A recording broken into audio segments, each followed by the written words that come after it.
We've all heard of Wizard 101, the classic MMO game from way back in 2008. But surprisingly, not many people know about its slightly newer, but actually very different counterpart, Pirate 101. Forget everything you know about Wizard 101, well, except for the whole walking around, listening to dialogue, leveling up, and overall questing thing, and instead of the magical turn-based card game we all know and love, you have a chessboard style all-out battle to the death with so many different powers and abilities that definitely won't go completely unused because of one completely overpowered strategy or anything like that. Anyway, what if there was a way to bring the game that's oftentimes referred to as better than Wizard 101 more into the spotlight? Like maybe getting hundreds of people to participate in some community challenge event, or even throwing a large sum of money as a reward for winning said event. Done and done. Let me introduce to you the other half of the Slade Summer Showdown. Yes, I know I'm super late on this video. Just subscribe and check out the Wizard 101 video after this one. That would be amazing. Anyway, I partnered with Kingsisle Entertainment in order to help fund this challenge, and it totaled up to $1,000 from all the free memberships given to the participants, combined with the 150,000 crown prize pool for the true diehards. After this event was announced, over 150 players signed up for the 2-week journey to create a new character and progress as far into Pirate 101 as possible, while completing some of the game's most difficult and grueling challenges along the way. And looking into the final standings, you guys are going to be as shocked as I am when you see them. Real quick though, let's take a look at how this challenge works. Participants needed to play the game and try to earn the most points out of all the other competitors in order to win the event. Points were submitted by the players via screenshots in my Discord server with very specific requirements. As for how to earn points though, it goes as follows. First, we have the World Completions category. 143 total points will be given to players who complete all the worlds in the game, Skull Island all the way through Cockatopia. Next, we have the Nautical points.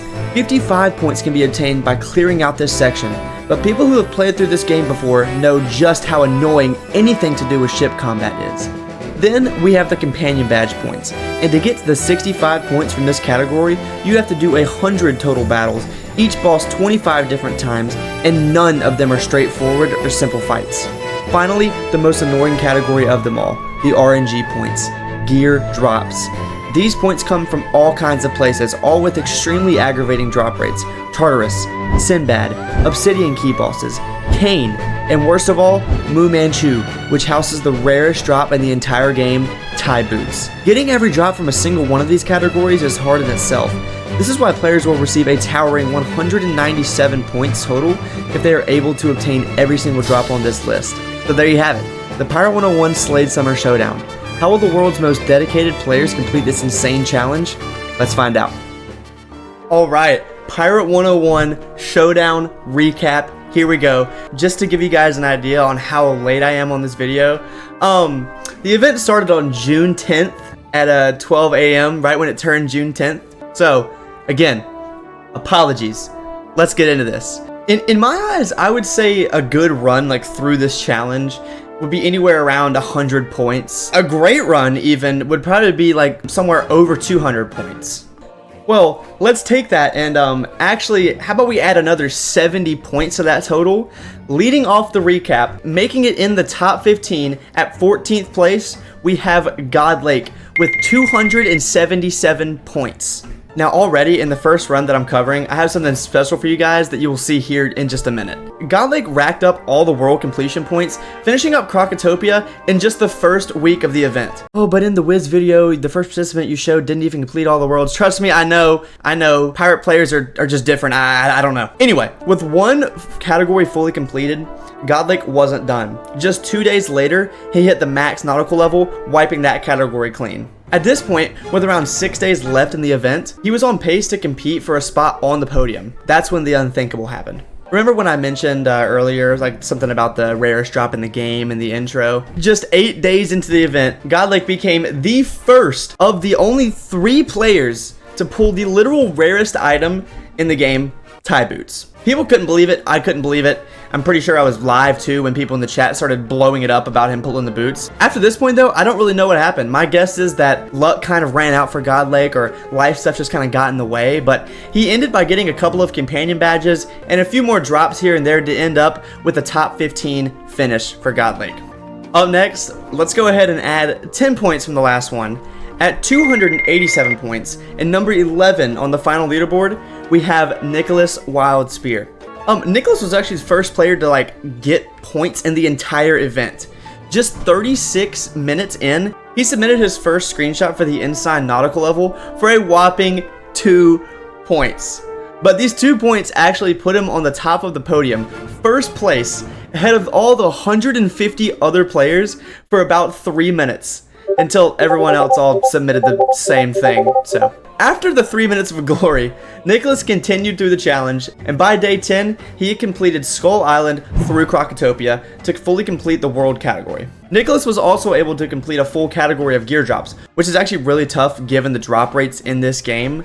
So he got all the points for the Tartarus gear, with the final drop coming on day 12 of the event. The next day, right before the event ended, he actually ended up finishing the nautical category as well, grabbing that Admiral badge for his last submission, setting up for an impressive 11th place final standing. So congrats to Nicholas. Hey, he's the only one that can say he actually submitted the first points and got the first points of the entire Pirate 101 Summer Showdown. So for the third person that we're covering, we are already entering the top 10. And we have a run that was just insanely impressive, and a player who many people thought was going to run away with this competition within the first few days. Coming in with just under 300 points at 293, a 9th place finish, we have Mountain. But first, I want to let you guys know that if you're interested, Mountain actually was the only Pirate 101 player to upload his perspective of his run through the event. He has it on his YouTube channel, and he made a really good recap video, and I would say it's definitely worth a watch to get a more in-depth look on how his path in the Summer Showdown went. Alright, so Mountain started out the event on fire. Literally, look at this. He was the first player to finish Skull Island, Monquista, Valencia Part 1, and Aquila. Yeah, there was a little battle between 2 players competing for worlds, as there was a little gap in between the worlds that he completed. You guys will see the other person soon. Mountain had already wiped the world completion category completely clean by the 4th day of the event, and he wasn't stopping there. He got the Black Annie completion points on day 7, which, again, anyone who got these points during the event, major props to you, because that shit is hard and annoying, and very annoying. He finished up the nautical level category on day 12 with the Admiral badge, and he also got some notable drops throughout, like the Blood Robe, one of the Dutchman hats, Cerberus collar, and had this super crazy clasp of Demi-Godly power drop that thankfully he was recording for when it happened. Oh my god, you have got to be kidding me. But overall, an absolutely amazing effort and showing from Mountain in the Summer Showdown to end up at number 9, cracking that top 10 in the final standings. Seriously though, definitely check out his video. I thought it was good. Now, here is where we venture into the top 5. One of the really cool things about this event was that a couple of my own mods were actually able to participate. Before you go to the comments, they didn't verify or do any of their own screenshots, okay? Other mods and myself completed those, so all good there. Anyway, in 5th place, with 355 points, we have Mr. Danny Fanta himself. Danny honestly had such an impressive run through the Summer Showdown. He cracked the top 5 even after missing about like 6 or 7 days of the event.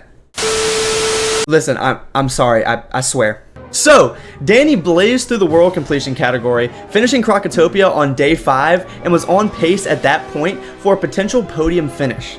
He completed all of the nautical category except for the last badge, but probably the most impressive thing about Danny's run though was that he was the first player to complete all of the companion badges and get that section done.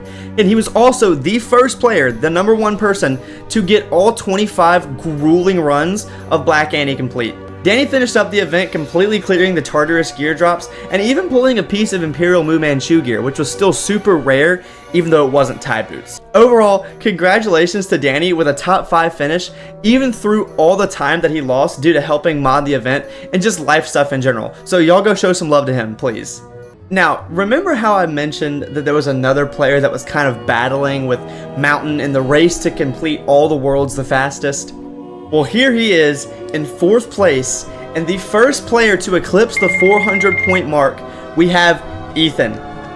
This literally did not come as a surprise to me at all, by the way. Ethan and I go way back, and he was actually the first person that I ever did some sort of challenge with on stream. Me and him actually did a full game speed run of Pirate 101 together back in 2023 when I started streaming, so I knew he would bring the same degenerate levels of grinding to the Summer Showdown. He was the first person to have the full world completion category done, wiping that category clean on just the 3rd day of the event. He knocked out the whole companion category on day 6 and finished up the nautical badge category by day 11. At this point, all he needed was good RNG to take home the grand prize. And that is the thing that I'll admit is what sucked about how this event was structured. After all the grinding to get the guaranteed points, Ethan took a couple of days rest, which was, much needed after grinding that hard for that long. But unfortunately, just couldn't get the drops that he needed in order to compete for a top spot. He pulled so many good drops too. Kraken's Breath, Sinbad's Mojo Shooter, both of the Dutchman hats, Blood's Jacket, and even Kane's Mask. But there was still just too much left on the board for him to make that jump into the podium. Still though, for my full game speedrun partner, huge round of applause for the amazing performance in the Summer Showdown and a solid 4th place finish. Alright, it's time. We move into the top 3, the podium. These 3 players were only separated by 28 points total, and the level of grinding that these 3 put in was unreal. Up first, in 3rd place, another one of my amazing mods with 410 points, we have Dardster. Dard might have the most dedicated mindset that I've ever seen, because the hell that he went through, you guys don't even fucking understand. It started off great for him though. He wiped out the world completion category, finishing Krokotopia on day 4 of the event, and then went straight to grinding the companion badges, and knocked out all 100 battles on day 5 with a little bit of farming gear drops in between. At this point he was looking great, and well in reach for the 1st place spot actually. And here's where things went downhill for Dard. You see, you have people who are lucky, there's people who are unlucky, and then there's Dard. It's not that he didn't put in the hours to win. Oh, he put in plenty, trust me. He just had the worst luck that I've probably ever seen in my entire life. According to Dard himself, it took him right around 20 hours to pull Sinbad's Mojo Shooter for 20 points. But that's not the worst. It took him 30 fucking hours to get Blood's Robe for 10 points.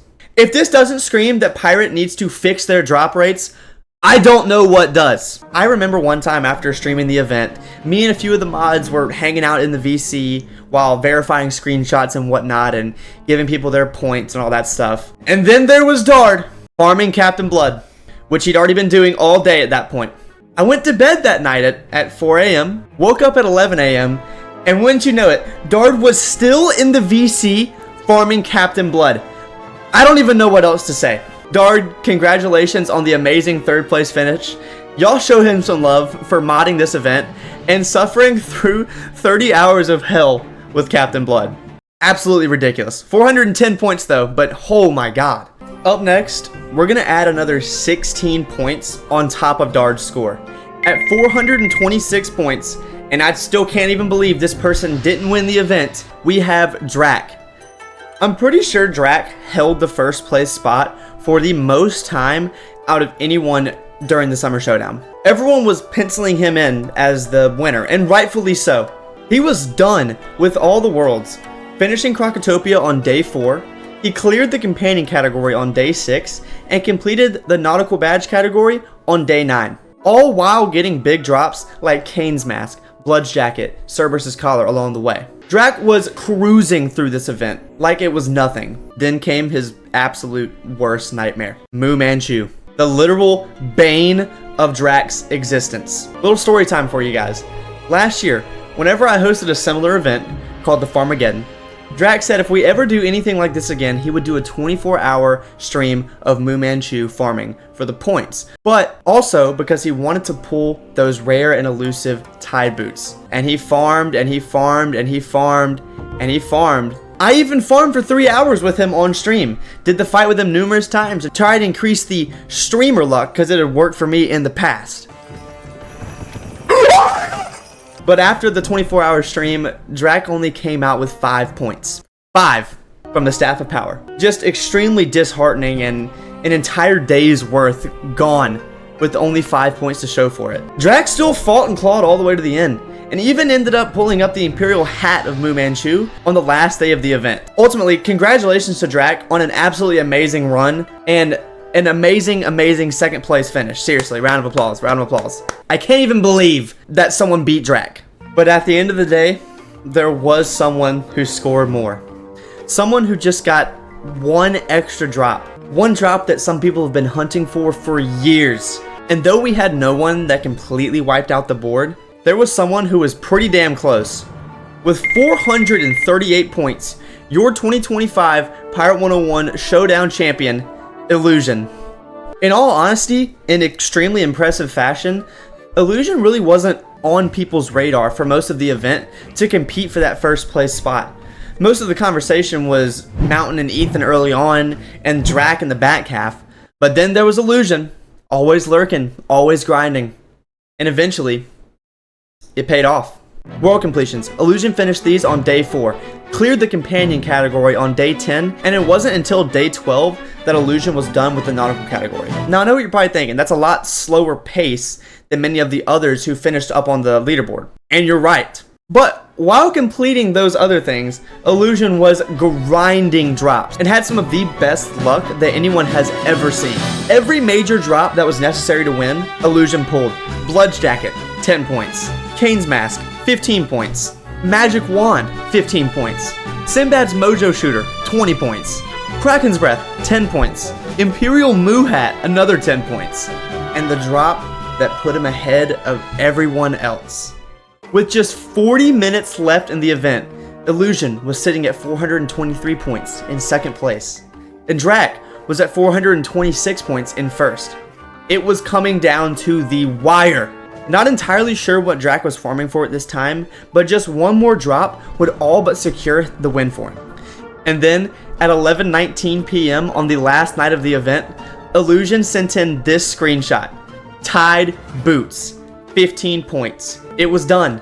Illusion made the impossible possible and held first place until the showdown clock hit 0, earning the grand prize and the title of Showdown Champion. Now, not only congratulations to Illusion though, I want to congratulate every single person who participated in the Slade Summer Showdown on both sides, making it one of the greatest challenges and community hosted events that Kingsisle and both Pirate 101 and Wizard 101 has ever seen. You guys are amazing, but stay tuned because it seems I'm going to be attempting a Pirate 101 challenge that no one has ever done before here soon.